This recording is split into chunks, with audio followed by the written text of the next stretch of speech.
All right, we talked a little bit about how we want you to eat and how different that might be to what you came from. But now we're going to talk practical. You've got this set of numbers. So many times we give our clients their numbers and they're like, what do I do with these random set of numbers? And so this is the part of the video where we're going to tell you exactly what you need to do, how to be practical so you can hit the numbers that we're giving you. So I think the easiest way, what we always recommend to our clients, is pulling out your phone the night before and logging everything for tomorrow in MyFitnessPal. And how we recommend you do that is you start with your must-haves. What do you want to have tomorrow? What do you always have to have? Do you love waking up to a cup of coffee? We love waking up to our perk. Maybe you have a special protein bar you love, you want to have every single day. Log those items first. Then you're going to start with protein. You want protein with every single meal. Obviously, protein is going to be the hardest for most of you, especially starting out, because we're raising your protein. So think about, what are you going to have as protein with each meal? For breakfast, what do you want? You're going to have some scrambled eggs? Are you going to add some protein powder to your oatmeal? What are you going to have for lunch? Maybe you're going to have some chicken. What are you going to have for dinner? I mean, these are the things that go through my head and what I recommend to clients. You want to make sure you're hitting that protein first.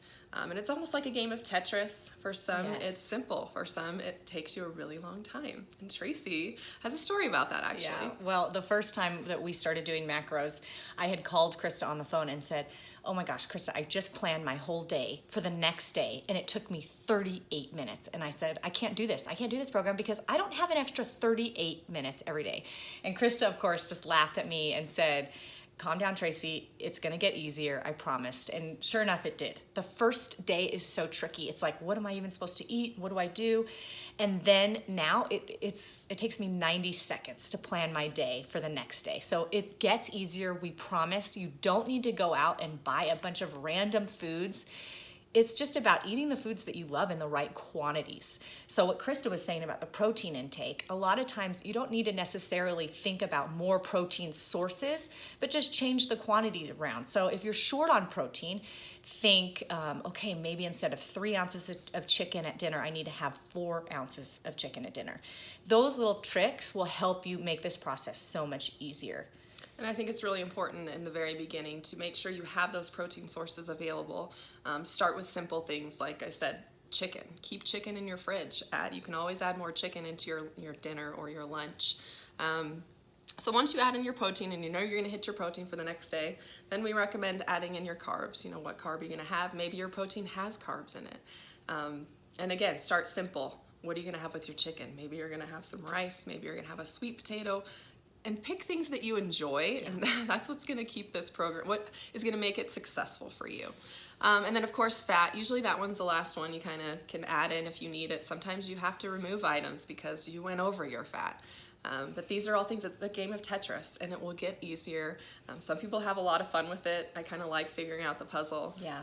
I was going to say fat intake is one of those things where sometimes you're like, oh my goodness, I'm all out of fat and I have all this protein left and all these carbs left. And that's kind of like a macro counter's worst nightmare. Mm-hmm. Or sometimes people are eating chicken and rice when they first start and they're like, I have all this fat left over and now I have to drink, you know, like olive oil by the tablespoon, and that's no fun either. So figuring out how to add in these foods are going to be a game changer for you. I know that when we first started the program, we didn't even know really what foods were when we looked at them. And our favorite thing, one of our most favorite things that other clients take away from this program is looking at foods and identifying what the macros are in them. So for example, a chicken breast.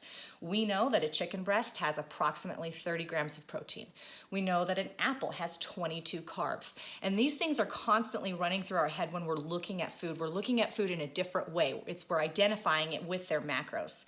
So at my dinner table with my kids, a lot of times they know that fruits and vegetables are important. They know that whole foods are important, but then I ask them to name the macros that are on their plate. That's a fun tool that everyone should know. You should look at food and identify the macros, and that's our goal for you. By the end of this program, that you can grow in your knowledge of what the macros are in food, because that's a tool that you're going to be able to carry with you the rest of your life. Right. So like you said about nobody wants fat left over at the end of the day. And you can prevent that by planning the night before.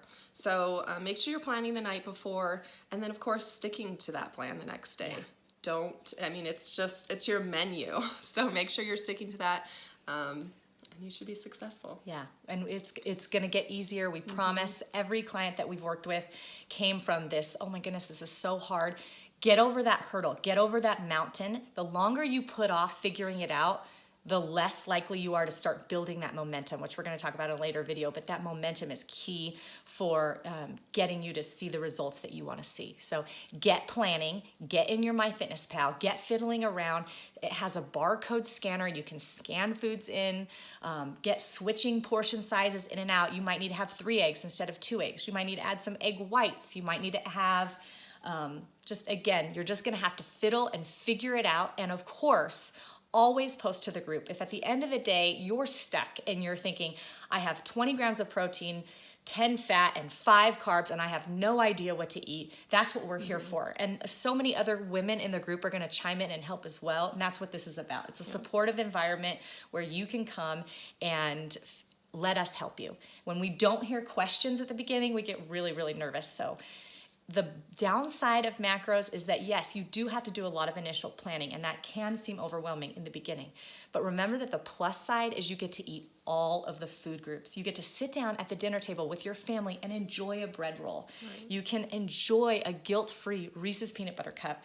So we hope that this video helped you understand exactly how to prepare and hit those numbers successfully.